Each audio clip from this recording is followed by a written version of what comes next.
So this person paid the option, exercised the option, didn't have an IPA, but still went ahead. That's right. So at which point was the loan about to be dispersed? Loan disbursement is on the 15th. The loan was only approved on 1st. It was a company buying. Company buying. Yes, it was an industrial property. Yeah. So it's the structure of the company that wasn't done right and the bank rejected the application. Yes, that's right. So how did you fix that? So basically the banks don't tell us why they rejected.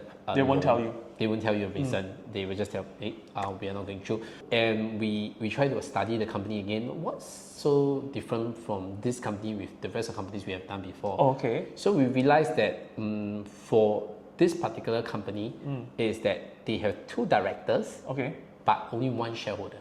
Oh, okay.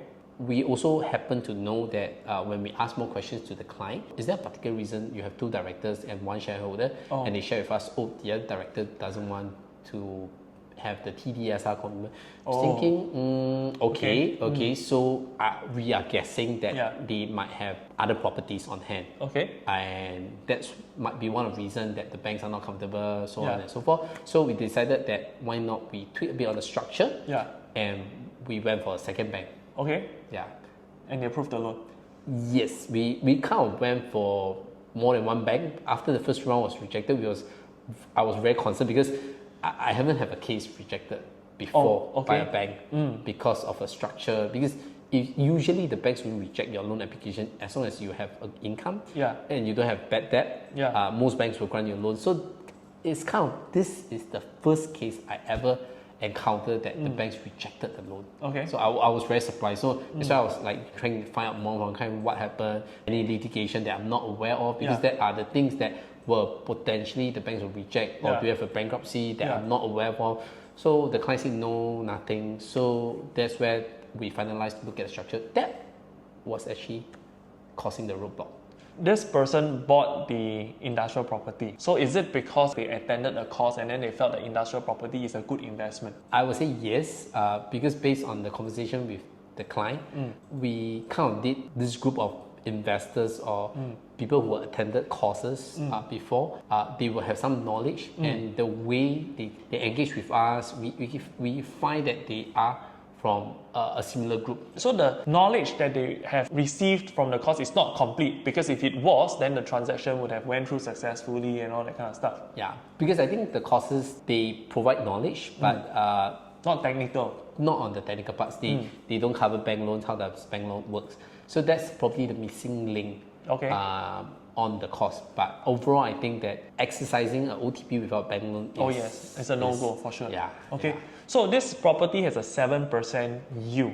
Yes. Which means something must be wrong somewhere. Why is the purchase price so low? I wouldn't say the purchase price is low, but it's because the lease is short. The remaining tenure is short. Yes. Okay. Yes. Therefore, when your lease is short, usually you will get higher return yield. Okay. Yeah. So for people who are looking to invest in industrial properties, should we only look at the rental yield? Should we also, how do we balance between taking remaining lease and rental yield into consideration? It really depends on individual buyers, what they're looking at. Is it a short-term investment, 3 to 5 years, or is it long-term? Because if you're going for a short leasehold property, and in the event you cannot sell, you're comfortable to hold on to it until end of the lease, just to collect rental, then that's fine, because then the balance lease doesn't really matter, because you're are not rental. Planning for a fast exit, like 3 to 5 years. But of course, if you're planning for a fast exit, maybe 3 to 5 years, then the remaining lease should be a concern, because you want to know whether the next buyer come in, can they get a good lease, 10 or 20 or 30 years lease, and whether they are able to exit as well. So because you always have to think pace forward. You are the buyer now, the next buyer. Can the next buyer still exit? So can they still take a loan, right? Yeah, and whether your balance leasehold has that amount of 40 years balance for say. So what happens when, assuming I'm holding on to a property with a remaining lease of 30 years, I hold it for 10 years, okay? So now the property is remaining 20 years. Will I still be able to refi? Most banks need a 10 to 20 years buffer, so you will have limited choices. Okay. There is also a possibility that the next bank might not want to take you because the lease is short, and they find that if this property, if they take in, and in the event the borrower default, if they can't sell, it becomes A liability for them. Yeah, that's right. So for investors looking to buy industrial property with high rental yield, right, we cannot just be looking at the rental yield, we need to look at the remaining lease. Yes. And then if our investment horizon is within 3 to 5 years, then we should not be buying properties with very short tenure. That's my personal opinion. But of course, there are still people who go for short tenure and they might be also able to exit. Yeah, so it really depends on their strategy, what they are hoping to exit at day. Because I wouldn't say there's a property you cannot sell. Is maybe end day I would say the price. Oh yeah, you just absorb a little bit of a capital depreciation. Yeah. And then you just sell it. Yes. Yeah, but then of course your rental yield and all the months of collecting rental will go to absorbing all this.